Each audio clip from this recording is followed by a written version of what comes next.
Hello, I'm Kads, and welcome to today's video. So today we're going to be talking about my fusion plan for the current Fragment Summon champion, Strategos Islin. First off, let's find him in the index here. He is a High Elf, Legendary, Magic Affinity, and Defense-based champion. Now for starters, I want to say that he's probably a B tier champion, B tier Legendary. He is uniquely suited for the Hydra Clan boss, so he's very good in that area. But I don't really see much utility in a lot of different areas. Maybe some Ultra Nightmare Clan boss if you really want to get a team going there. But for reasons we'll talk about, he might not be the most optimal for speed tunes. I think for a majority of players, this is definitely a skippable fusion, meaning that he's not the caliber of must-have like a Newt or a Pythion or Mighty Uko. And so with that in mind, a lot of people are probably going to skip him. Myself personally, I'm going for him because I go for every fusion, and I actually did make a video about that. And it's actually still one of my most viewed videos on the channel. So shout out to you guys for checking that one out more than anything else. But yeah, I can leave a card up there if you guys want to check it out, if you haven't seen it by chance. But yeah, I do every fusion, so it makes no difference the quality of the champion, because worst case they are 500 champion chase points down the road. Now talking about Islin himself, I have to admit his base stats are pretty stellar. Really high on the base HP for a defense-based champion, 19k, 19.5. 15k or 1500 on the defense is pretty high. Obviously like a Valkyrie is much higher, like 1600, but still 1520 is pretty decent. 102 decent base speed, pretty quick. He gets an extra 20 resistance. Every champion in the game has a base of 30 resistance, so he gets an extra 20, bring it up to 50, and then an extra 10 for accuracy, because the base for all champions is 0. If we dive into his kit on the A1, he has it's a 2-time hitter with a chance to provoke. So if it's just a normal A1, it's a 50% chance per hit, which is a combined chance of 75%. 75% chance to provoke on the A1, but when it's counterattacking, it increases the base rate to 50, which means the booked rate goes up to 65, which is a combined chance of around 88% chance to place the provoke when counterattacking, which synergizes very nicely with the A3. We'll skip the A2 for now, but flawless stratagem here, which is an ally protect on all allies except himself, and it increased defense on all allies, including himself. And then he also places a counterattack on himself, and then places a shield on himself for 2 turns. And the value of the shield is proportional to his defense, which is great because, once again, he is defense-based. Now, this ability is very strong for a multitude of reasons. You get a pretty big shield. It's kind of like a Valkyrie UDK Helicath. We're not sure of the caliber of the multiplier for the shield, where it compares to those 3 champions, but it's the same idea. So he's ally protecting, meaning you're mitigating damage, increased defense, which is also mitigating damage, and then the shield on himself is mitigating the damage that he's taking on behalf of other people. In addition, depending on your team composition in Hydra Clan boss, having counterattack on yourself is an extra buff, so he can be a mischief tank as far as building him with high resistance, and therefore you can keep his buffs and not get them stolen. The shield, if your other champions or teammates don't have shields, then he can also help with that. Increased defense, he's giving it to everyone, so that doesn't matter. And ally protection can kind of balance out, I guess, with the counterattack perhaps, as far as a buff is concerned relative to the head of mischief. Now the downside here, of course, is that this is a 4-turn cooldown when booked, and so for Ultra Nightmare Clan boss type teams, you'd want him at a 4-3 ratio if you're depending on the increased defense and or the ally protection to block certain hits, AoEs, and or the stun hit. So he's not necessarily going to be optimal for that. And then the other 2 abilities, I guess we looked at the A1, but the other abilities won't really do much as far as the Demon Lord Clan boss is concerned. Solidifying his Hydra utility on the A2, we do have 100% chance to place decreased speed on an AoE attack, but also before attacking, it has a 100% chance of decreasing the duration of all buffs by 1 turn. So this will work even if there is a poison cloud out there. For example, the Head of Wrath gets his attack off, and he has increased attack, and then there's a poison cloud out, and you're weak hitting. Technically, he can just decrease the duration of the buffs on all Hydra heads before attacking, and then try and place decreased speed. Obviously, if there is poison cloud out there, he won't land the decreased speed, but I digress. The passive is quite interesting here. So whenever this champion is attacked, he's going to heal himself by 1% for each 500 defense this champion has. So I would expect that the average player would build him somewhere around 4,000-ish defense, maybe closer to the end game. And so that would probably be around 8-ish% heal.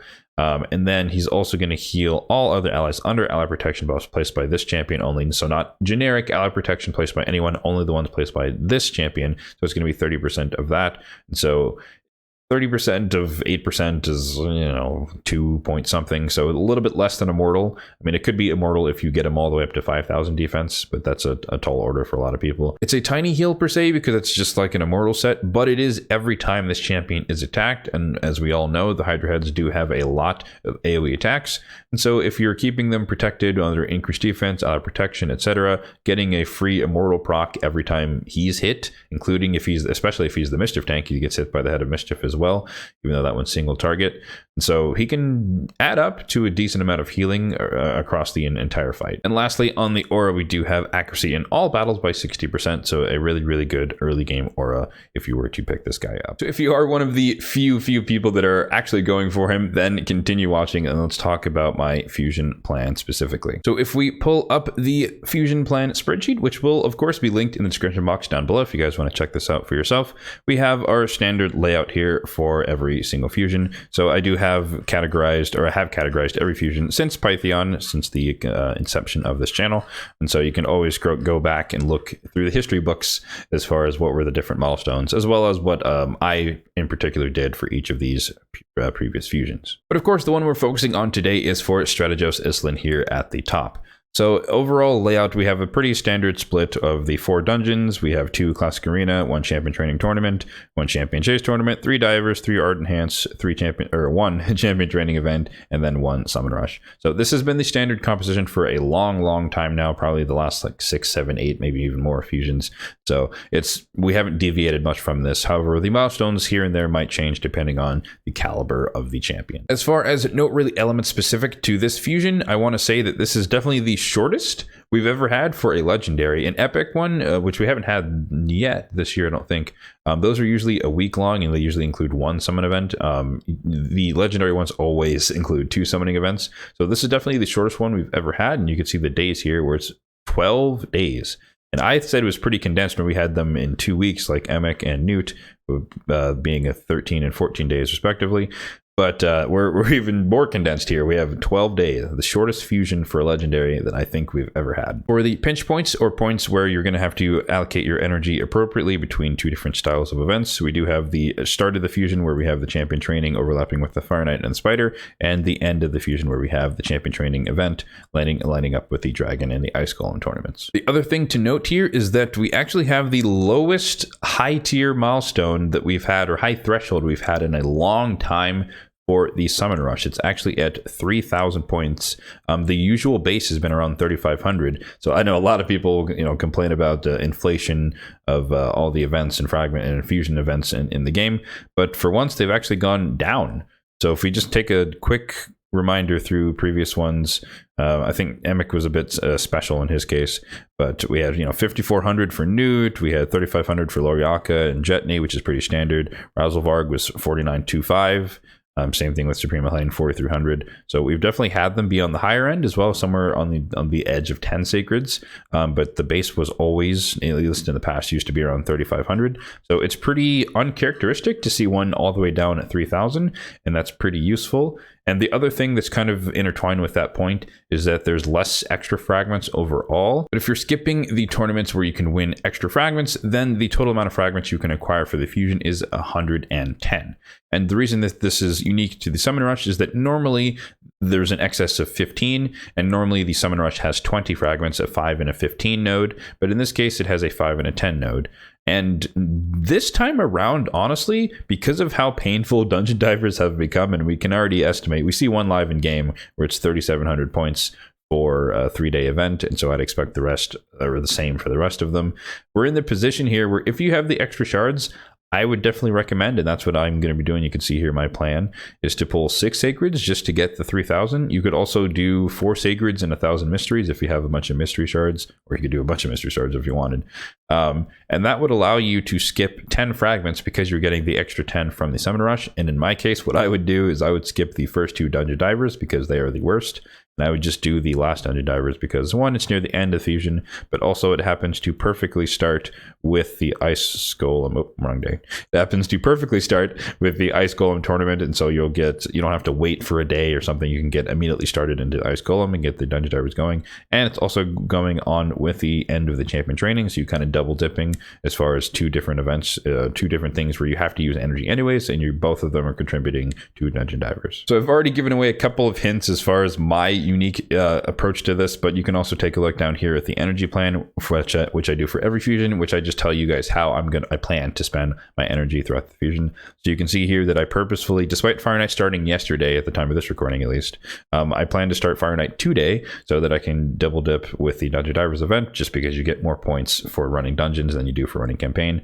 So stuff like that, and you can kind of see where I plan to allocate my energy. There is also like a Dragon Turn Attack tournament that's coming up tomorrow, which I might participate in. It kind of depends. We just finished CVC for personal rewards, and our clan won, which is amazing.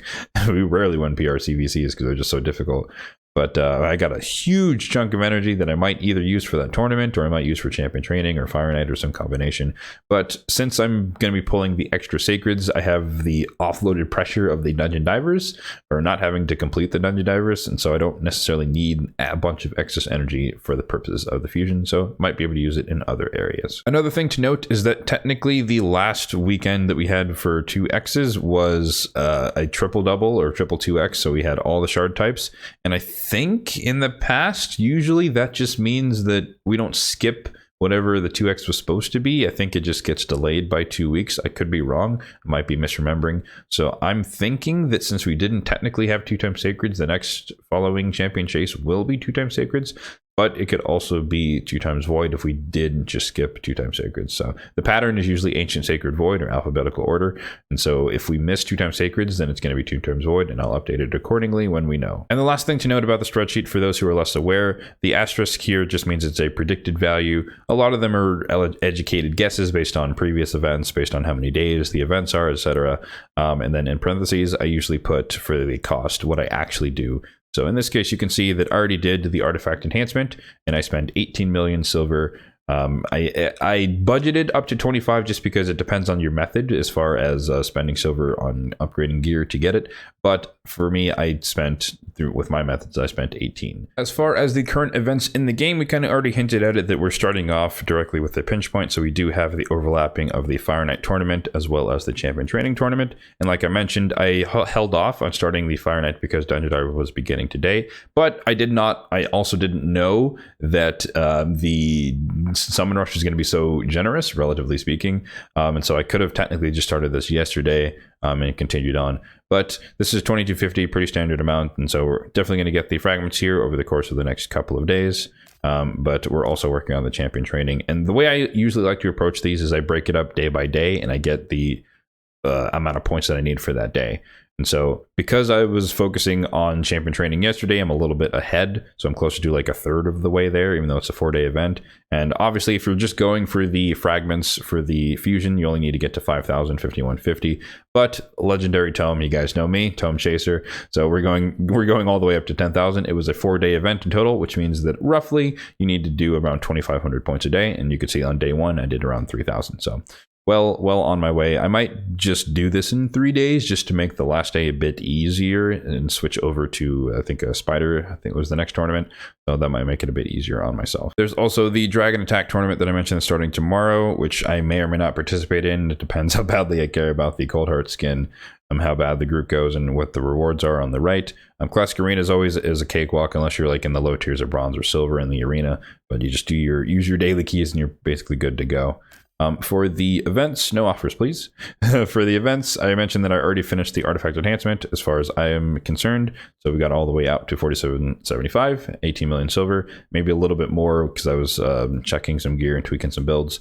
But the way I typically do this is a combination of leveling stuff from 15 to 16. So I've already prepaid from 12 to 15 because you only get credit for artifact enhancement for going from getting to level 4, 8, 12, and 16. So you prepay the silver to get it to 15, and then you do the last level during the artifact enhancement to get it to 16. That's one way to save, relatively speaking, save some silver during the event. Obviously, you still spend the same amount overall. You can also just take gear from level 12 to 16, which is just you're paying all of the cost during the event instead of some of it paying it prior. And then, of course, you can also do what's called a gear cleanse, where you just kind of go through your gear, new gear that you've acquired or gear that you haven't leveled. You level it to level 4, level it to level 8, see if you like the substat rolls, and if you don't, you sell it and you just recoup some of that silver. So all three methods combined are something that you can do to get some points during the artifact enhancement. We talked about the dungeon divers as well, 3,700 points, which is absolutely horrendous for a 3-day event. It does not equate to a dungeon tournament as far as the energy cost. It's way above that. Even if you do stage 20, which is the best return in terms of tournament points per energy, it would still cost you around 1-to-1, so 3,700, or let's round up, say 4,000-ish energy over the course of 3 days, which is definitely a lot to spend. And of course, lastly, we do have the summon rush, which we've already mentioned, where I do think it's a pretty decent deal comparatively speaking to previous fusion or fragment type events.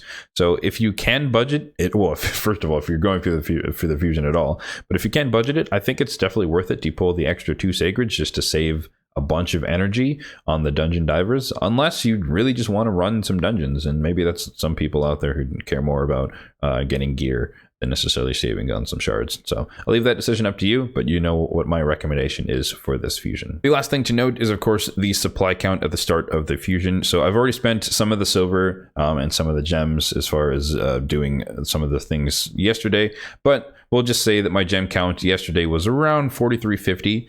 And then my silver count prior to the artifact enhancement was around 31 million. So that's where my supply started for the beginning of the fusion. And what I started to do recently is that once all the fusions end, because again, I do all of them, once they end, I post a screenshot on my community tab that shows one, that I got the champion, and 2, it summarizes how much my supplies changed over the course of the fusion. So usually it's a net positive gain for gems, depending on how many events that I had to spend gems on energy for, and that's predominantly what I spend my gems on. I don't buy ancient shards or anything like that. And usually it's a loss of silver just because there's all of the artifact enhancement. We'll see how this one plays out, but that's the expectation. All right, so that's going to do it for today's video. We are not going to be pulling our sacred shards just yet for the summon rush. I'm going to wait a couple of days, maybe Sunday or Saturday, just because it's champion training right now. So I'm going to be pulling mystery shards by default, and so I want to get as much of those out of the way prior to the end of the summon rush. But do let me know in the comment section down below if you guys are one of the few people that are actually going for this fragment summon champion. Once again, I do think he's kind of average, maybe slightly above average. I guess C would be average. So I definitely give him a B, and I definitely see his Hydra utility because he can definitely lock down the decay head pretty well, and he can also be a mischief tank, so he can kind of do 2 different roles, as well as healing for your team and just damage mitigation. So pretty solid champion overall for that one purpose. Maybe some uses in Demon Lord Clan Boss with some specific speed tunes that we've yet to see. I would definitely check out YST. I think he had a video on it. Maybe Saf from HH Gaming might have a video on it. You might be able to do that for some of the progression folks in the game, but I do still think that a majority of people are going to skip him. But once again, let me know if you're one of the few people that are actually going for the fusion in the comment section down below. As always, if you found this video helpful, then be sure to hit that like button down below. And if you enjoyed the video, then hit that subscribe button down below as well. We are very, very close to 700 subscribers, so thank you to all of you lovely people who've already done so. And if you haven't done so yet, then feel free to hit that subscribe button, but only if you are enjoying the content. The goal for the year, and we're getting close to the end of the year, it's September now, but the goal for the year, the end of the year, is 1,000. So if you guys want to help me on the road to 1K, then do hit that subscribe button down below. Won't say it again. Thanks for watching, and have a good one.